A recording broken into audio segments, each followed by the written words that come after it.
Hello बच्चों, कैसे हो आप सब। मैं हूँ आपकी चंद्रा दीदी और फिर से हाजिर हूँ लेकर आप सब के लिए बच्चों की प्रेरणादायक कहानियों के साथ। तो बच्चों, पिछली बार आपने सुनी थी कहानी सुरता और रीछ, और आज मैं लेकर आई हूँ मुर्गे की बांग। आप मुझे सुन पाते हैं उत्तराखंड मुक्त विश्वविद्यालय के सामुदायिक रेडियो हेलो हल्द्वानी के कार्यक्रम बच्चों की दुनिया में 91.2 मेगाहर्ट्ज की तरंगों पर। तो आज की कहानी का नाम है मुर्गे की बांग। एक था मुर्गा, नाम था खूं। पता है क्यों? क्योंकि वह कुकड़ी कू की जगह करता था कुकड़ी खूं। खूं देखने में बहुत सुंदर था, बहुत बड़ा बड़ा सा, एकदम सफेद रंग का।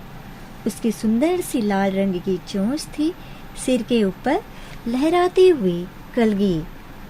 खूं बड़ा चतुर भी था। एक लोमड़ी बहुत दिनों से उसे पकड़कर खाने की ताक में थी, लेकिन हर बार खूं उससे बच निकलता था। इसलिए खूं अपने आप को बहुत ज्यादा समझने लगा था। एक दिन खूं ने सोचा कि वह पेड़ की सबसे ऊंची डाल पर जाकर बैठेगा। वह उड़ा और पंख फड़फड़ाते हुए सबसे ऊंची वाली डाल पर बैठने ही वाला था कि अचानक जोर से हवा का एक झोंका आया और खूं ऊपर से गिर पड़ा। उसे देखकर सभी जानवर हंसने लगे। कुत्ता भौं भौं करके हंस रहा था।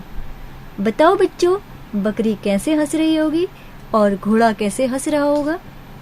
क्या आपने सुना है कभी घोड़े को हंसते हुए? खूं को बहुत गुस्सा आ गया, लेकिन उसका चेहरा फूल गया और आंखें लाल हो गई। वह कौं कौं कौं कौं करके सोचने लगा, ये लोग मेरा मजाक उड़ा रहे हैं, मैं इन्हें नहीं छोड़ूंगा। सुबह होने दो, इन सबको बता दूंगा। अगले दिन तड़के ही मुर्गा उठ गया। इतनी सुबह थी, अभी सूरज तक नहीं जागा था। खूं ने अपने पंख से अपनी आंखें मली और जोर से अंगड़ाई ली। फिर वह अपनी गर्दन लंबी करके जोर से कुकड़ी खूं चिल्लाने वाला था कि रुक गया। उसने कुकड़ी खूं नहीं किया, क्योंकि उस पर सब जानवर हंस रहे थे, इसलिए उसने कुकड़ी खूं नहीं किया। उसे याद आया कि कैसे कल सब जानवर उस पर हंस रहे थे। खूं ने सोचा, अब देखना, अब पता चलेगा इनको मेरे ऊपर हंसने का क्या मतलब होता है। जब मुर्गे ने कुकड़ी खूं किया ही नहीं तो कोई जानवर जागा ही नहीं। भला मुर्गे की बांग के बिना कोई कैसे जागता? सभी जानवर सोते रह गए। धीरे धीरे सूरज उगा। पहले वह दूर के पहाड़ों के ऊपर आया। अब उसका चेहरा पेड़ों के ऊपर भी दिखाई देने लगा, लेकिन अभी भी सारे जानवर सोते ही रहे। सोते सोते वे खुर्राटे ले रहे थे। कुत्ता कर रहा था भर भर। बताओ, बकरी कैसे खुर्राटे ले रही होगी और घोड़ा कैसे खुर्राटे ले रहा होगा। धीरे धीरे सूरज और भी चढ़ गया। अब मुर्गे को भूख लगी। उसने देखा, इधर देखा, उधर देखा, ऊपर देखा, नीचे देखा। फिर उसे याद आया कि घोड़े के लिए बहुत सारे चने रखे होंगे। खूं हमेशा कोशिश करता था कि घोड़े के लिए रखे चने खा ले, लेकिन घोड़ा खाने ही नहीं देता था। आज खूं को लगा कि घोड़ा तो सो रहा है, इसलिए अब मौका है। मुर्गा पेड़ से उतर आया और चने खाने लगा। उसने खूब चने खाए, खाता गया, खाता गया, खाता गया। इतना खाया, इतना खाया कि वह फूल कर एकदम गेंद की तरह गोल मटोल कुप्पा हो गया। उसने एक बड़ी सी डकार ली और धब्ब से बैठ गया। अब उससे चलते ही नहीं बनता था। इतने में वहां लोमड़ी आई।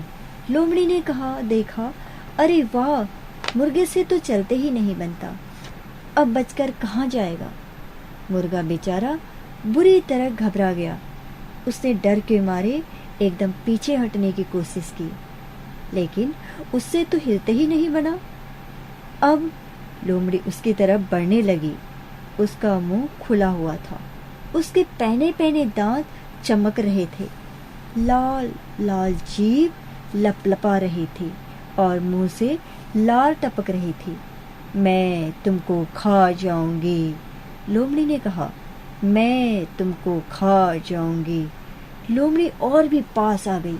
खू को उसकी काली नाक और चमकती आंखें दिखने लगी। लोमड़ी खू पर झपट कर उसकी गर्दन दबोचने ही वाली थी कि अचानक मुर्गे को कुछ याद आ गया। वह जोर से चिल्लाया, कुकड़ी कू। वह सुनते ही सभी जानवर जाग उठे। उन्होंने देखा कि लोमड़ी मुर्गे पर झपटने वाली है। कुत्ता तेजी से दौड़ा हुआ आया और जोर से लोमड़ी की पूंछ काट खाई। बकरी दौड़ती हुई आई और लोमड़ी को जोर से सींग मार दिए।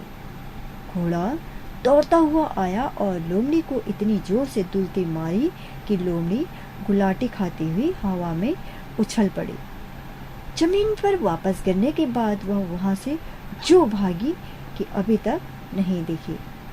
उस दिन के बाद से मुर्गा भी रोज समय समय पर कुकड़ी कू करता चला आ रहा है। तो बच्चों, एकलव्य प्रकाशन ऐसी ही प्रेरणादायक कहानी लेके आता है। हमें ये शिक्षा मिलती है आज की कहानी से कि हमें अपने काम समय पर और सही तरीके से करने चाहिए।